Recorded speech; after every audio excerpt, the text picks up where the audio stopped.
इंसान सुखी कैसे हो, समाज समृद्धि कैसे बने और देश में खुशहाली कैसे आए, न्याय सुरक्षा और रोजी रोटी कैसे मिले, इसका सरल रास्ता बताने वाले उज्जैन के पूज्य संत बाबा उमाकांत जी महाराज जी ने 20 अक्टूबर 2019 को दिल्ली के ऐतिहासिक रामलीला मैदान से भक्तों को बताया कि भारत किस तरह से सोने की चिड़िया बना, क्यों अंग्रेज भारत आए और फिर कैसे आजादी के बाद भारत की समस्त व्यवस्थाएं बिगड़ गईं।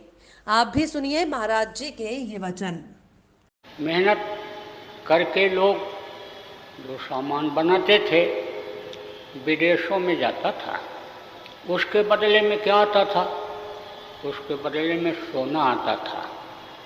जब विदेशियों ने ये देखा कि भारत देश में सोना बहुत जा रहा है और इतना सोना चला गया कि भारत सोने की चिड़िया कहे जाने लगा, तब उनको हो गई लालच और बोले चलो किसी भी तरह से यानी हम सोने को लाएंगे अपने यहाँ। तो तरह तरह के उपाय लोगों ने सोचे और यहाँ पर यानी लोगों का आना शुरू हुआ और आना शुरू हुआ तो वही राज्य करने लग गए। बादशाहियत जिसको कहते हैं, जब बादशाहियत आ गई तो अपना रीति रिवाज और अपनी परंपरा लोगों पर थोपने लग गए। विरोध भी हुआ।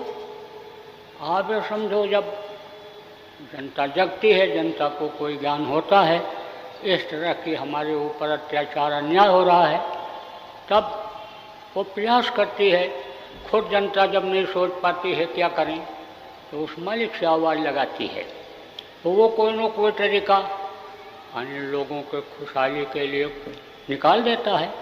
तो अब इस तरह से यानी समझो कि मुसलमान आए यानी उन्होंने राज्य किया, फिर जब अंग्रेज आए तो उन्होंने राज्य किया। तो अंग्रेज तो ऐसे यानी राज्य करने की नीयत से नहीं आए थे, वो तो व्यापार करने की नीयत से ही आए थे। लेकिन जब उन्होंने देखा कि यहाँ के लोग बड़े मेहनतकश हैं और यहाँ के लोग सीधे और सच्चे अच्छे हैं और ईमानदारी बरतते हैं, यहाँ की जो धरती है वो बहुत ही उपजाऊ है, यहाँ पर यानी धार्मिक भावना लोगों में ज़्यादा है, इसका उन्होंने अध्ययन किया। क्योंकि जो धार्मिक होता है वो यानी सबकी मदद करता है, सत्य बोलता है, हिंसा हत्या पर विश्वास नहीं करता। जो धार्मिक मजहबी होता है खिदमत सेवा पर विश्वास करता है, लोगों की खिदमत सेवा करता है। आप ये समझो परोपकार जिसको कहते हैं, एक दूसरे की मदद करता है। तो इस तरह का वातावरण उस समय पर बहुत था। तो जब अंग्रेज़ों ने देखा कि यह देश बहुत अच्छा है तो उन्होंने संस्कृत का अध्ययन किया।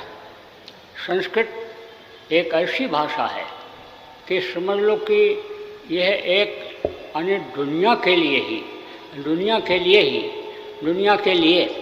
एक ये भाषा ऐसी है कि जिससे कुदरत के, प्रकृति के यानी उस मालिक के संविधान को जाना समझा जा सकता है। सबसे पहले संस्कृत भाषा में ही यानी समझो कि ये आयतें जिसको कहते हैं यानी ये उतरी थी। यानी आप समझो ब्रह्मा के मुँह से जिसको वेदवाणी कहा गया वो आप ये समझो संस्कृत में ही है। अब जब उस भाषा को लोग नहीं समझ पाए, बाद में लोग आए तो हिंदी में उसका यानी समझो अनुवाद किया, लेकिन संस्कृत में ही यानी वो आयतें उतरी थी।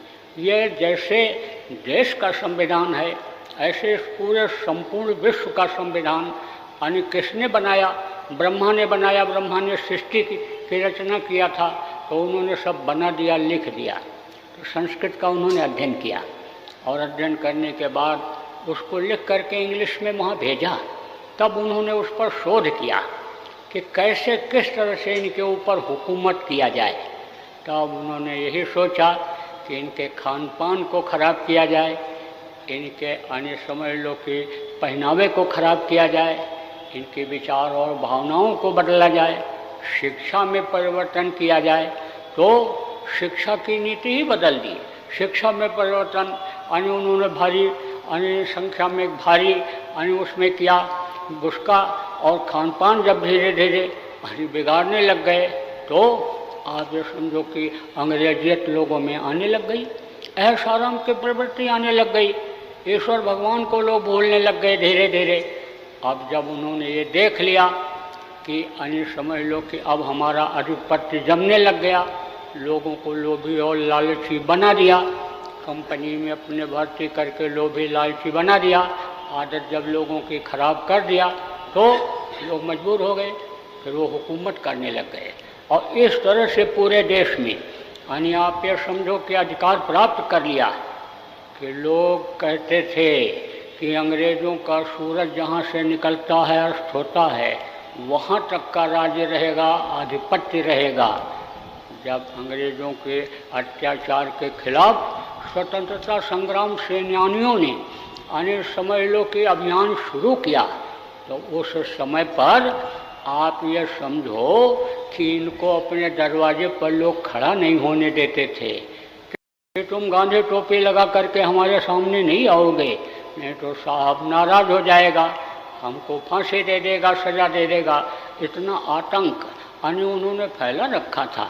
लेकिन आप ये समझो जो आवाज़ होती है यानी वो कभी दबती नहीं, अच्छी आवाज़ को कोई दबा नहीं सकता है।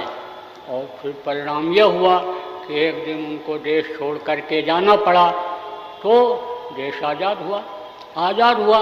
अब जो लोग उस अंग्रेजियत में यानी फंसे हुए थे ज़्यादातर लोग वही आ गए और वो आदत खान पान की धीरे धीरे यानी बिगड़ती गई और धीरे धीरे उनके चाल चलन खराब होते गए और वही यानी समझ लो देश को खोखला करने में लग गए। कोई विचार नहीं लोगों के सामने रख पाए, भावनाएं नहीं रख पाई और आज ये हालत हो गई। तो आपको इस चीज़ को समझने की ज़रूरत है कि जब तक विचार नहीं बदले जाएंगे, भावनाएं नहीं बदली जाएंगी, नैतिक शिक्षा नहीं लाई जाएगी, खान पान लोगों का दुरुस्त नहीं किया जाएगा, तब तक आप ये समझो खुशहाली नहीं आ सकती है।